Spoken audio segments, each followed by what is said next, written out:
अस्सलाम वालेकुम। हमारे चैनल कंप्यूटर स्टडी स्टूडियो को लाइक करें और सब्सक्राइब करें ताकि हर नई वीडियो अपलोड होने पर आपको नोटिफिकेशन मिल सके। बिस्मिल्लाहिर्रहमानिर्रहीम। लेक्चर नंबर है 29। आज हम इसमें डिस्कस करेंगे स्ट्रक्चर। स्ट्रक्चर्स हमारे पास क्या चीज होती हैं? A structure is a collection of multiple data type that can be referenced with a single name. Basically हमारे पास बिल्ट इन डेटा टाइप्स होती हैं, लाइक इंटीजर है, फ्लोट है, कैरेक्टर्स है। तो अब ये जो स्ट्रक्चर हमारे पास होता है, हम इन डेटा टाइप्स को मिक्स करके एक नाम में स्टोर कर लेते हैं और हमारे पास एक नाम में एक से जायद वेरिएबल सेम टाइप के और डिफरेंट टाइप के स्टोर हो सकते हैं। इट में कंटेन सिमिलर और डिफरेंट टाइप्स। आप एक स्ट्रक्चर के अंदर सारे के सारे इंटीजर कर लें, आप सारे के सारे फ्लोट कर लें, या आप इनकी डेटा टाइप डिफरेंट भी रख सकते हैं।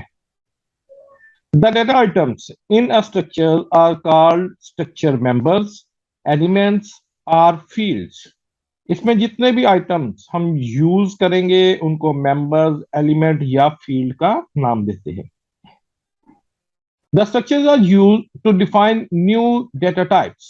बिल्ट इन डेटा टाइप तो हमारे पास हमने पढ़ी हुई हैं, यूज भी करते हैं। ये जो डेटा टाइप्स है, ये हम कहते हैं कि ये न्यू डेटा टाइप्स हैं जिसके अंदर एक से जायद एक जैसे या मुख्तलिफ डेटा टाइप्स मौजूद होती हैं और इनका नाम हम खुद दे सकते हैं।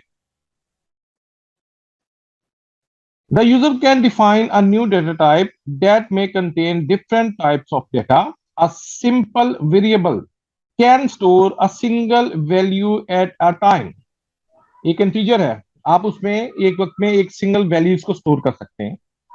But structure variable can store multiple value at the same time. लेकिन जिस वक्त हम एक स्ट्रक्चर वेरिएबल्स को डिफाइन कर देते हैं, उसमें जो वैल्यू स्टोर करते हैं वो एक वक्त में एक से ज्यादा वैल्यूज को हम स्टोर कर सकते हैं। स्ट्रक्चर डिक्लेरेशन, लाइक जिस तरह से हम इंटीजर को डिक्लेयर करते थे, उसको यूज करने से पहले तो हमें स्ट्रक्चर को भी डिक्लेयर करना पड़ता है। A structure is declared by using the keyword struct followed by the structure name. ये नाम हमारा आइडेंटिफायर है, ये हमने खुद देना होता है। A structure members are defined with their data types include the opening and closing braces with semicolon. Opening और क्लोजिंग ब्रेसेस के अंदर आपने डाटा की टाइप्स लिखनी है, डिफरेंट जो आप यूज करना चाहते हैं स्ट्रक्चर के साथ, लेकिन आखिर पे जो क्लोजिंग ब्रैकेट होगी उसके आखिर पे आपने सेमीकोलन भी लगाना है। The declaration tells the compiler about the detail of the structures. कितनी डेटा टाइप्स आपने यूज किए हैं, एक्चुअली उसके खदोखाल स्ट्रक्चर्स उसको डिफाइन करके बताता है। The compiler does not allocate any memory at this stage. यहां तक जिस वक्त हम उसको डिक्लेयर कर रहे हैं, आपका जो कंपाइलर होता है वो कोई मेमोरी एलोकेट नहीं करता। जिस तरह से सिंपल हम एक वेरिएबल को डिक्लेयर करते हैं तो उस वक्त तक जो कंपाइलर होता है उसको कोई मेमोरी एलोकेट नहीं करता। सिंटैक्स इसका ये देखिए, स्ट्रक्ट ये आपका कीवर्ड है और आगे स्ट्रक्चर नेम ये आपका आइडेंटिफायर है, ये आपने खुद उसको देना है। लाइक देखें,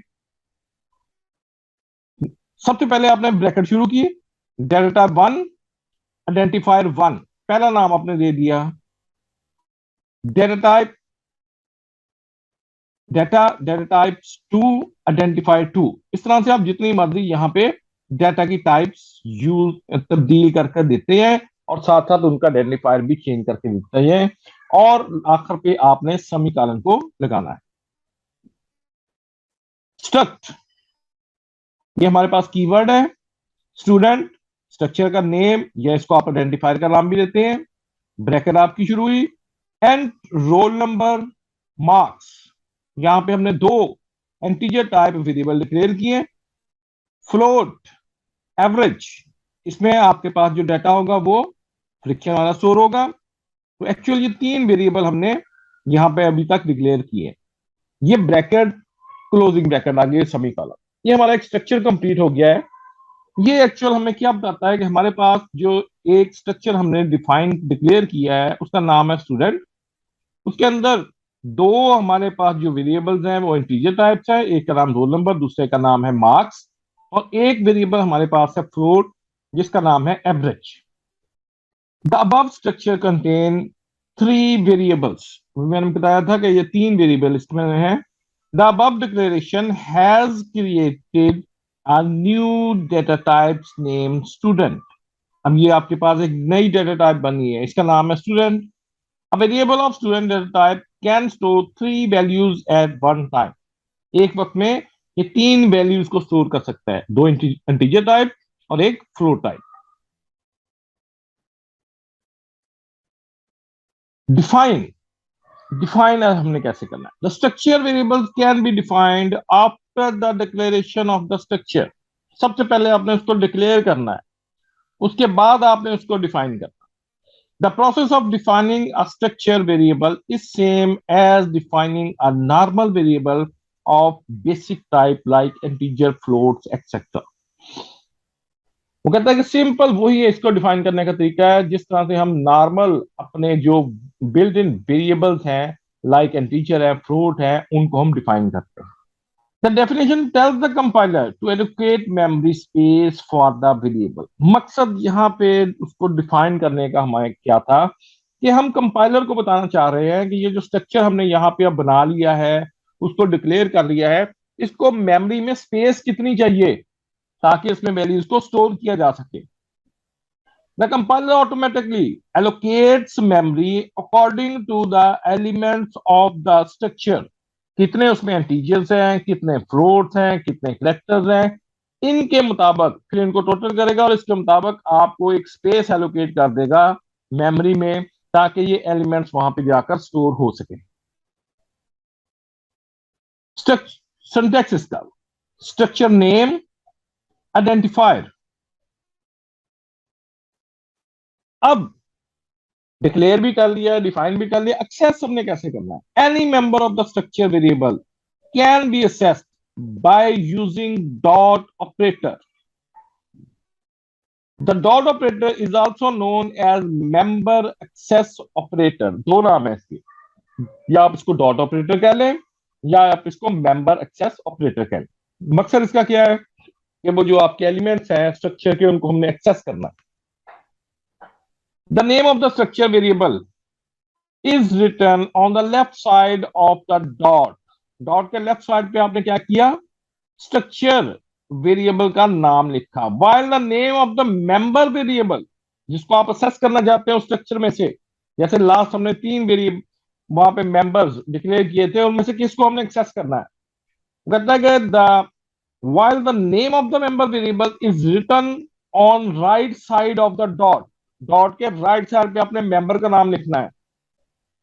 सिंटैक्स देख लें इसका, structure variable dot member variable, किसको आपने एक्सेस करना है? इनिशियलाइजेशन, शुरू में आप उसको कोई वैल्यू भी देना चाहते हैं।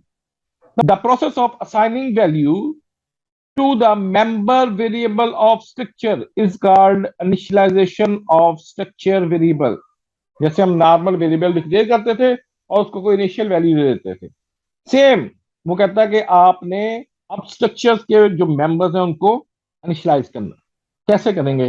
The assignment operator equal to is used for this purpose. यहां भी असाइनमेंट ऑपरेटर ही हमारे पास यूज होगा।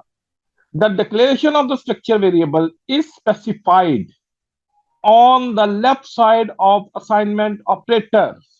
The value for initialisations are written on the right side of the assignment operator। जो वैल्यू आप देना चाहते हैं वो अपने राइट साइड पे लिखनी है, जिसको आप वैल्यू देनी है वो इक्वल टू के लेफ्ट साइड पे हो। The values are in the braces. जितनी भी वैल्यूज है वो आपने ब्रेसेस के अंदर लिखनी है। The values are written in the same sequence in which they are specified in structure declaration.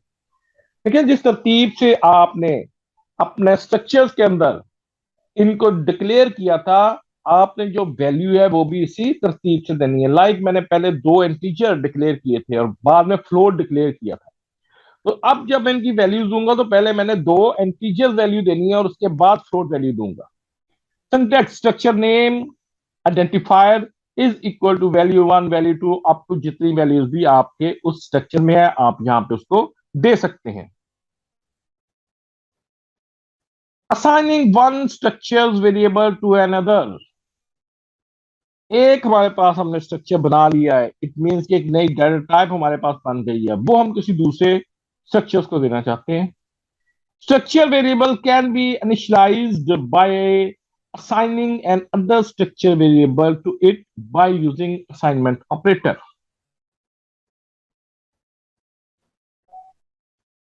Teacher, यहां पे मैंने लिखा शाहिद इज इक्वल टू 1 2 3 4 5। ये वैल्यू मैंने असाइन कर दी किसको? शाहिद को। इसकी स्ट्रक्चर की नेम क्या है? उसका नाम है teacher. Teacher Mahmood is equal to Shahid. जो कुछ आपने शाहिद में स्टोर किया था वो तमाम का तमाम असाइन हो जाएगा महमूद को।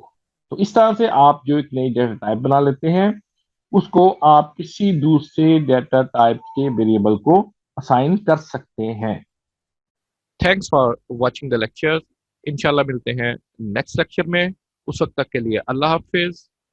हमारे चैनल कंप्यूटर स्टडी स्टूडियोज को लाइक करें, सब्सक्राइब करें और बेल आइकन पे क्लिक कर दें ताकि हर नई अपलोड होने वाली वीडियोस का नोटिफिकेशन आपको मिलता रहे।